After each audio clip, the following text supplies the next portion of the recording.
Gentry one. Dang, you look like you. And you look like you. What in the world is going on? There's not two of you, is there? No. Oh, thank Lord.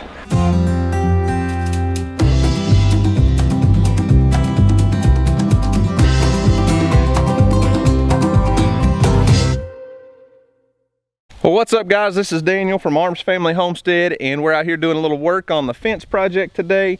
It's Sunday evening. We just got home from church and I've got the kids home, and I'm gonna recruit a little help from my 16-year-old Weston.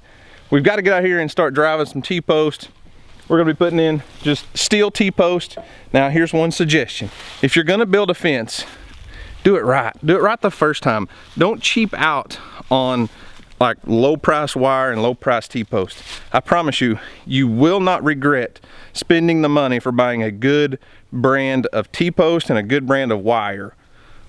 When it comes to T-post, gosh, I can remember growing up, and as in, you know, not that long ago for me, I'm not that old, but my dad built fence for a living. He had a fence building company, built miles and miles and miles of barbed wire fence, just like what we're doing here.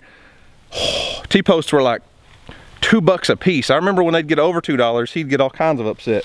Now, good Sheffield is the brand I used. Good Sheffield T-posts like this are $4.75 a piece. Stuff adds up quick, and I know a lot of people don't want to spend a lot of money when they're building a fence, and I totally understand that. I get that, but try not to shave money on your materials if you can help it, because if you buy cheap wire, around here it's called gaucho wire. Cheap gaucho barbed wire is terrible. It won't stay tight. It's hard to stretch. It likes to break. It's junk. And then you can go buy cheap T-posts and they just get bent. They don't hold up over time. They rust really bad. Anyway, so we're gonna start driving some T-posts today. I'll show you how we do that, what we do first. As you guys know, we're gonna be building a sheep and goat style fence, sheep and goat wire. We're using 4x4 woven wire, 4 foot tall, but I will always put a barbed wire at the bottom and a barbed wire at the top, just to be safe. I want that wire at the bottom to keep animals from going under it, and the wire at the top protects it from animals that can go over it. So anyways, let's get started.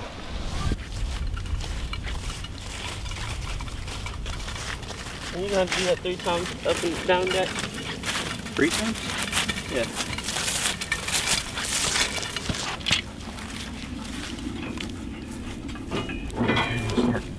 Yeah. So what's up guys? Today, my dad and brother, Weston and Daniel, my brother Weston is back there getting some T-posts, and we're fixing a fence so we can.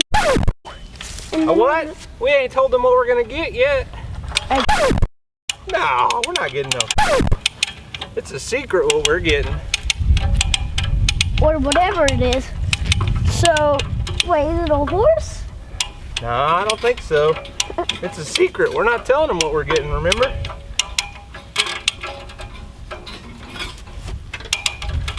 Yeah. Yeah. So, now you remember? Just a minute ago, I made 3 snowballs. See, made out of snow.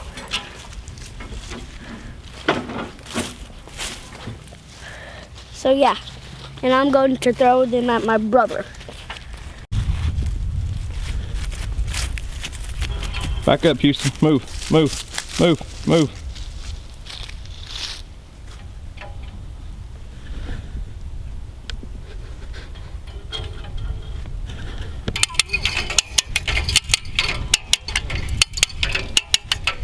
So if you're gonna be stretching barbed wire, as you can see right there, when I pull that wire tight with my come along, I'm always gonna go out to the middle. I had Weston walk down to the middle of the wire, about halfway in between the 2 stretch posts, and we're gonna stretch that.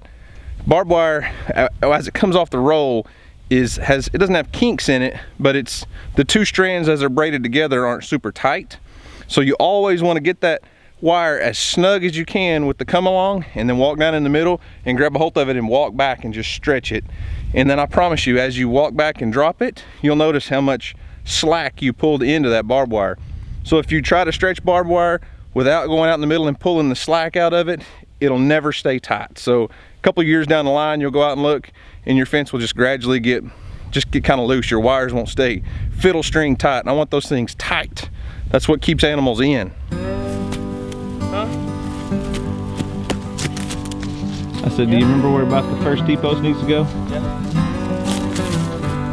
Quit. No, no.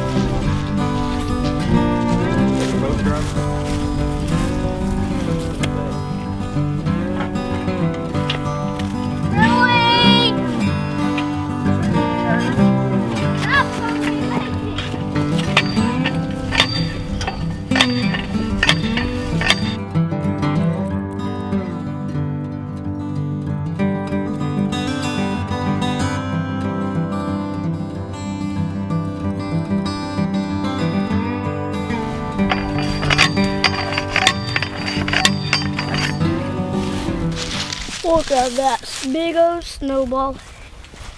Snow? It don't look like it's snowed out here. Yeah, look at that big one. It's really big. It's really big.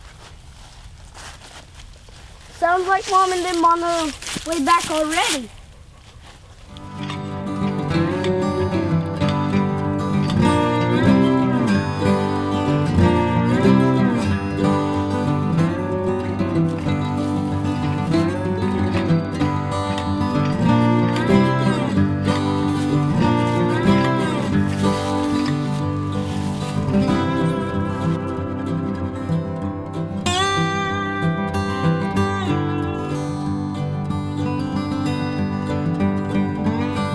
So we are going to be putting up a woven wire fence, a 4-foot tall sheep and goat fence, but I am going to put a barbed wire at the bottom. One strand of barbed wire all the way around. That way if we ever decide to turn a pig or something in here, we've got a good strong bottom to our fence. Don't have to worry about anything pushing it up. And I string that barbed wire out first, as you saw, because that gives me a good line to line up all of my T-posts on. So there's no reason for me to come out here, pull a string, get a straight line, drive the T-post, pick all the string up, and then stretch a wire. I just come out here first, stretch one barbed wire, put it right on the ground, gives me a perfectly straight line to line up all of my T-posts, get my 16-year-old teenager out here and let him pound on those. Obviously, as you can tell, it's so easy to drive T-posts right now because it's so muddy.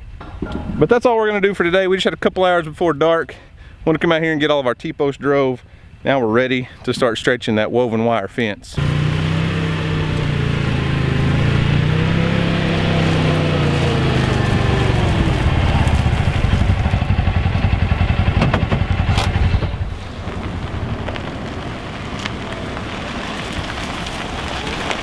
What's up? What's up? There's a lot of little girls in that truck. Yeah. Gentry one. Dang, you look like you. And you look like you. What in the world is going on? There's not two of you, is there? No. Oh, thank Lord. Yeah. They match. That's pretty wild right there. That girl looks just like that other girl. They must be like sisters or something. Well, the sun's fading out on us pretty quick. That's all I'm gonna do for today. We just want to get out here and get all the T-posts drove. That way my brother and I can come back and work on this together and start stretching our 4-foot tall sheep and goat wire. That stuff is really heavy and it's kind of hard to stretch by yourself. Well, if you can do it, I know it can be done with one person, but with two people, it just goes a lot easier. And I don't want to get anybody hurt. So anyways, that's all the fence building we're gonna do today. My wife is in the house cooking up some of that hamburger meat that we smoked the other day. So I think she's gonna be making chili. I'm not sure, I'm gonna go check. But it's gonna have smoked goat ground burger or ground meat. I had somebody comment the other day, why do you call that hamburger meat? A hamburger's a hamburger. Well, here in Oklahoma, we call it ground beef, ground pork, whatever. We call it hamburger meat. So we're gonna be making, I think she's making chili with that ground deer and ground goat. So let's go see. I'm getting hungry and the fence building is done for now. All the T-posts are in the ground. We got our bottom barbed wire stretched and pulled tight, and that's all I'm gonna do for now. So obviously those two little girls that came to visit Emily that comes stay the night. Friends of hers, oh, that sun's bright. They're obviously twins. Their name's Scout and Sutton. The problem is, one of them is a really big fan of our YouTube channel. But I don't know if it's Scout or Sutton, because I can't tell them apart. And I ask Emily, what are you doing, Bear? What are you doing, buddy? You just chilling? I ask Emily all the time which one's which, and she goes, I don't know. I can't tell them apart half the time either. Hey, turn around there. Nice shirt, man. I like that. Where'd you get that cool shirt at? Emma. Oh. Hey, look at me. What are you working on? Chili. Chili. Out of your meat you smoked. I'm gonna what's the word? Modify? Modify, repurpose. Yeah. And make it so good.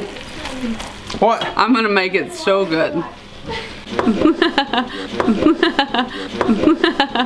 Really? See what I have to put up with? So she's obviously adding to it because that wasn't gonna be enough meat for chili. What the heck is going on? And we got a crock pot going. What's in the crock pot? That's a pork roast for pork tacos. For game night. Game night. We got basketball this week.